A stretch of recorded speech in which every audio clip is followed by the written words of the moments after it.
ఛానల్లోకి స్వాగతం. ఈరోజు మన ఛానల్లో మేష రాశి వారి గురించి తెలుసుకుందాం. జూలై 5వ తేదీన శనివారం రోజున అయితే ఈ మేష రాశి వారికి రాత్రి 7 గంటల తర్వాత ఒక నిప్పు లాంటి నిజమైతే తెలియనున్నది. కనుక అది దేనికి సంబంధించి, అలాగే వీరి శుభ అశుభ ఫలితాలు ఏ విధంగా ఉండబోతాయో పూర్తి అంశాలని మన ఛానల్లో క్లియర్గా తెలుసుకుందాం. అంతకన్నా ముందు నా చిన్న రిక్వెస్ట్ అండి, వీడియో పూర్తిగా చూడండి, నచ్చితే లైక్ చేయండి. అలాగే మన ఛానల్ని కొత్తగా చూసినట్లయితే సబ్స్క్రైబ్ చేసుకోవడం మర్చిపోకండి. మేష రాశి అనేది రాశి చక్రంలో మొట్టమొదటి రాశి. అశ్విని నక్షత్రం 1, 2, 3, 4 పాదాలు, భరణి నక్షత్రం 1, 2, 3, 4 పాదాలు, కృతికా నక్షత్రం 1వ పాదంలో జన్మించిన వ్యక్తులని మేష రాశి వారిగా పరిగణిస్తూ ఉంటారు. ఈ రాశి అధిపతి వచ్చేసి కుజుడు. ఇక మేష రాశి వారి జాతకం ప్రకారం మనం చూసుకున్నట్లయితే గనక వీరికి ప్రజా ఆకర్షణ స్వభావం వీరిలో అధికంగా ఉంటుంది. ప్రజా అభిమానానికి సంబంధించినటువంటి వృత్తి, విద్య, ఉద్యోగం, వ్యాపార ఖచ్చితంగా వీరైతే రాణిస్తారు. ఆర్థిక క్రమశిక్షణ కూడా వీరికి బాగా పాటిస్తూ ఉంటారు. అలాగే ఈ యొక్క మేష రాశిలో జన్మించినటువంటి వ్యక్తులు స్థిరాస్తులను కూడా అభివృద్ధి చేస్తారు. వంశపార్యంగా వచ్చినటువంటి అభివృద్ధి పరచడానికి కూడా వీరు నిరంతరం ప్రయత్నమైతే చేస్తూ ఉంటారనైతే మనం చెప్పుకోవచ్చు. శ్రీ రాజరాజేశ్వరి అమ్మవారి జ్యోతిష్యాలయం విద్య, ఉద్యోగం, ప్రేమ, పెళ్లి, రాజకీయం, విదేశీ ప్రయాణం, వ్యాపారం, వ్యవసాయం, రియల్ ఎస్టేట్, వివాహం ఆలస్యం అవటం, భార్యాభర్తల మధ్య అనుమానాలు రావటం, ఆర్థిక సమస్యలు, కుటుంబ సమస్యలు, ఆరోగ్య సమస్యలు, మానసిక బాధలు, ధనం నిలకడ లేకపోవడం, ప్రేమించిన వారు దూరం అవ్వటం, పెండ్లి ముడిపడకపోవడం, ఇంకా ఎటువంటి సమస్యలకైనా ఉచిత సలహాలు ఇవ్వబడును మరియు రోజుల్లోనే పూర్తి పరిష్కారం చేయబడును. ఒక్కసారి నమ్మకంగా కాల్ చేయండి. మీరు సంప్రదించవలసిన ఫోన్ నెంబర్ 9642355142. మీకు ఎలాంటి పర్సనల్ సమస్యలున్నా సరే వెంటనే గురువుగారిని సంప్రదించండి. మీ యొక్క సమస్యలని పూర్తిగా తొలగించుకోండి. ఇక వివరాలకు వెళ్తే కనుక ఈ మేషరాశిలో జన్మించినటువంటి వీరి యొక్క జీవితంలో నిందల ఆరోపణలు కూడా చాలా ఎక్కువగానే ఉంటాయని చెప్పుకోవచ్చు.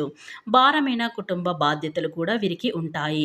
ఇక అయినప్పటికీ కూడా ఆత్మవిశ్వాసాన్ని కోల్పోకుండా వీరైతే అడుగులు ముందుకు వేస్తూ ఉంటారు. ఇక ఈ మేష రాశి వారు చాలా మంచి మనసుతోనే ఆలోచిస్తూ ఉంటారు.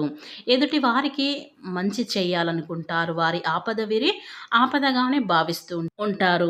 అలాగే రాశిలో జన్మించినటువంటి వారి జీవితంలో అతిపెద్ద గుణపాఠం నమ్మకం. వీరు తమ జీవితాన్ని అనుభవాల వల్ల ఎవరిని కూడా అంత సులభంగా నమ్మరు, కానీ అందరితో కలిసి నమ్మినట్లుగా నటిస్తూ ఉంటారు.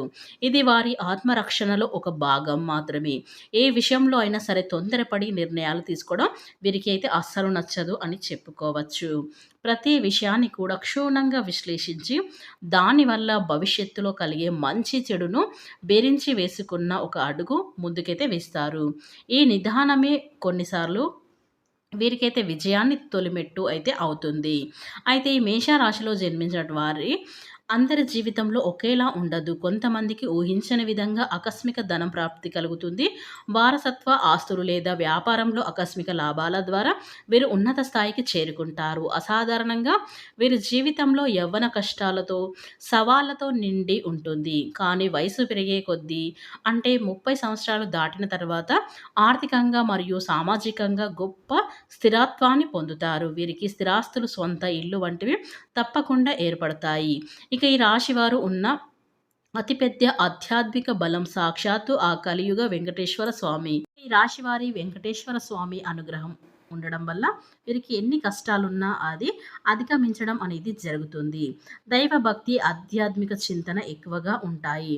వచ్చిన కష్టాలు ఆ స్వామి వారిని తలుచుకొని చాలు వీరికి తెలియని ఒక ధైర్యం అయితే వస్తుంది. వీరి జీవితమే ఒక పెద్ద పాఠశాల. ఎదురయ్యే సంఘటనలు ఎదుర్కొనే ఒడిదుడుకులు వీరికి అపారమైన అనుభవాన్ని నేర్పిస్తాయి. ఈ అనుభవాన్ని వారిని రాలే దిట్టలుగా చేస్తుంది. దానితో వారు అనుకున్నది ఖచ్చితంగా సాధించడం చాలా అయితే సులభమైతే అవుతుందని చెప్పుకోవచ్చు. ఇక ఈ రాశిలో జన్మించినటువంటి వారికి నిజాయితీకి మారుపేరుగా ఈ యొక్క మేష రాశి వారు అని చెప్పుకోవచ్చు. తమకు అన్యాయం జరగనంత వరకు ఇతరులను మోసం చేయాలని ఆలోచన వీరికైతే అస్సలు రాదు.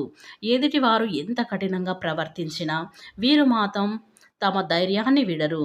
బంధు ప్రీతి వీరికి చాలా అయితే ఎక్కువగా ఉంటుంది. కుటుంబ సభ్యులతో, బంధువులతో కలిసి ఉండటానికి ఎంతోగా ఇష్టపడుతూ ఉంటారు. బంధువులో ఎవరైనా సరే అంటే ఆపదలో ఉన్నారని తెలిస్తే తమకు శక్తి లేకపోయినా సరే ఏదో ఒక రూపంలో సహాయం చేయడానికైతే ఈ యొక్క మేషరాశి వారు ముందుంటారని చెప్పుకోవచ్చు. ఇక స్నేహితుల కోసం ప్రాణమైన ఇచ్చే తత్వం ఈ యొక్క మేష రాశి వారిది. వీరి జీవితంలో స్నేహితులే అతిపెద్ద బలం, కానీ కొన్నిసార్లు అదే బలహీనత కూడా మారుతుంది. వీరికున్న ఒక చిన్న లోపం ఏమిటంటే ఇతరుల మాటలను విని అస్సలు వాస్తవాలు ఏమిటో తెలుసుకోకుండా కొన్నిసార్లు నిర్ణయాలైతే వీరు తీసుకుంటారు. ముఖ్యంగా తమకు ఇష్టమైన వారు చెప్పిన మాటలైతే గుడ్డిగా నమ్మిస్తూ ఉంటారు. దీనికి కారణం కొన్ని అనవసరమైన విమర్శలు, అపార్థాలు ఎదుర్కోవడం జరుగుతుంది. కానీ ఒక్కసారి తమ తప్పు తెలిసి వచ్చాక ఏమాత్రం కూడా వెనుకాడకుండా తమ పొరపాటును ఒప్పుకుంటారు. ఇది వీరి యొక్క గొప్ప వ్యక్తిత్వ నిదర్శనం. తన వల్లే తప్పు జరిగింది అని పూర్తి బాధ్యత నాదని ధైర్యంగా క్షమాపణ అడగటానికి కూడా ఈ యొక్క వీరైతే సిద్ధపడతారు. ఇక ఈ మేష రాశి వారికి ఒకరిని ఎక్కువగా మరొకరికి తక్కువగానే చూడటం వీరికి అస్సలు తెలియదు. భూమి మీద ఉన్న మనుషులందరినీ సమానమే అనే తత్వంలో ఉంటారు. తమను ద్వేషించే వారిని కూడా ప్రేమించే వారితో సమానంగా చూస్తారు. అంత మంచి వ్యక్తులు అని చెప్పుకోవచ్చు ఈ మేష రాశివారు. ఈ అతి మంచితనం వల్ల కొన్నిసార్లు వ్యక్తిగతంగా అయితే చాలా నష్టపోతూ ఉంటారు. కానీ తమ స్వభావాన్ని మాత్రం మార్చుకోరు. ఒక్క మాటలో చెప్పాలి అంటే వీరిది ఎంతో సాత్వికమైన స్వభావం, ఇచ్చిన మాటకి కట్టుబడి ఉండటం వీరి నైజం. ఇక ప్రాణం పోయినా సరే మాట తప్పరు. అందువల్ల వ్యాపారంలో, ఉద్యోగంలో వీరిపై అందరికీ ఎనలేని నమ్మకమైతే ఈ రాశి వారిపైన ఉంటుందనైతే మనం చెప్పుకోవచ్చు. ఈ యొక్క లక్షణమే వీరి ఉన్నత శిఖరాలనైతే చేరుస్తుందని మీరు ఖచ్చితంగా అనుకోవాలి. ఈ రాశి వారి నైతిక బాధ్యతలను ఎంతో ప్రాధాన్యత ఇస్తారు. ముఖ్యంగా అయితే వీరి పేరెంట్స్ పట్ల వీరి బాధ్యత అమోఘ, జీవితంలో ఎంతో ఎత్తుకు ఎదిగిన కన్న వారిని మాత్రం ఎట్టి పరిస్థితుల్లో కూడా వదిలిపెట్టరు. వారిని అయితే కంటికి రెప్పలా కాపాడుకుంటారు. నమ్మిన వారి కోసం వీరైతే శ్రమించే తత్వం వీరిది. కుటుంబం కోసం కావచ్చు, స్నేహితుల కోసం కావచ్చు, లేదా తమ పని చేసే సంస్థ కావచ్చు, తమపై నమ్మకం ఉంచిన వారి కోసం కావచ్చు, ఎంత కష్టమైనా సరే వెనుకాడరు. అనుకున్నది సాధించడంలో ఎన్నో ప్రయత్నాలు చేసి విఫలం అవ్వడం లేదా మోసపోవడం వీరి జీవితంలో అయితే అసాధారణం. కానీ ఈ అనుభవాలే వారికి వివిధ రంగంలో అపారమైన జ్ఞానాన్ని అందిస్తాయి. ఈ అనుభవంతో మధ్య వయస్సు వచ్చేసరికి వీరి పట్టు కుందేళ్ళ బంగారం అయితే అవుతుంది. ఈ పని ప్రారంభించిన అందులో విజయాన్ని అయితే వీరైతే ఖచ్చితంగా సాధిస్తారనైతే మనమైతే చెప్పుకోవచ్చు. జూలై 5వ తేదీన శనివారం రోజున రాత్రి 7 గంటల తర్వాత వీరికి ఒక నిప్పు లాంటి నిజమైతే తెలిసే అవకాశాలైతే ఈ రాశి వారికైతే కనిపిస్తూ ఉన్నాయి. ఇక ఈ రాశి వారి కుటుంబంలో ఒకరైతే మీ దగ్గర ఒక దాచిపెట్టినటువంటి రహస్యం అనేది ఈ సమయంలో అయితే మీకు తెలియనున్నది. ఇక దాచిపెట్టినటువంటి ఒక నిజమైతే మీకు తెలియడానికైతే అవకాశాలైతే ఈ రాశి వారికి అయితే కనిపిస్తూ ఉన్నాయి. ఇక ఆ బాధల్లో ఉన్నారో లేదో మీతో చెప్పకుండా అయితే ఒక రహస్యం అయితే మాత్రం మీ దగ్గర దాచి ఉంచారని చెప్పుకోవచ్చు. అటువంటి నిజం బయటపడే అవకాశాలైతే ఈరోజు మేషరాశి వారి దిన ఫలాల్లో అయితే కనిపిస్తుంది. అంటే మీకు ఆ నిజం తెలిస్తే ఖచ్చితంగా మీరు ఎలాగో బాధపడతారనైతే మీ యొక్క కుటుంబ సభ్యులు కావచ్చు, మీ బంధువులలో కావచ్చు, లేదా మీ స్నేహితులలో కావచ్చు, మీ ఫ్రెండ్స్ ఎవరైనా కావచ్చు, ఇలా ఒక విషయం అయితే ఇలాంటి ఈ సందర్భంలో అయితే బయటపడుతుంది. ఇలాంటి ఒక్క నిప్పు లాంటి నిజం అయితే మీకు తెలియనున్నది. నిప్పు లాంటి నిజం తెలియగానే మీరు చాలా షాక్ అవుతూ ఉంటారు. కాబట్టి మీరు ఎలాంటి ఆవేశంలోకి వెళ్ళకుండా ఆ సమస్యని ఎలా పరిష్కరించాలి, దాన్ని ఎలా సమస్య తొలగించుకోవాలి అనే ప్రయత్నం అయితే చేయండి. లేదంటే మీ కుటుంబంలో చిన్న భిన్నం విచ్ఛిన్నం అయ్యే అవకాశాలైతే ఈ యొక్క రాశి వారికైతే కనిపిస్తున్నాయి. కాబట్టి ఈ రాశి వారికి ఒక నిప్పు లాంటి నిజమైతే తెలియనున్నది.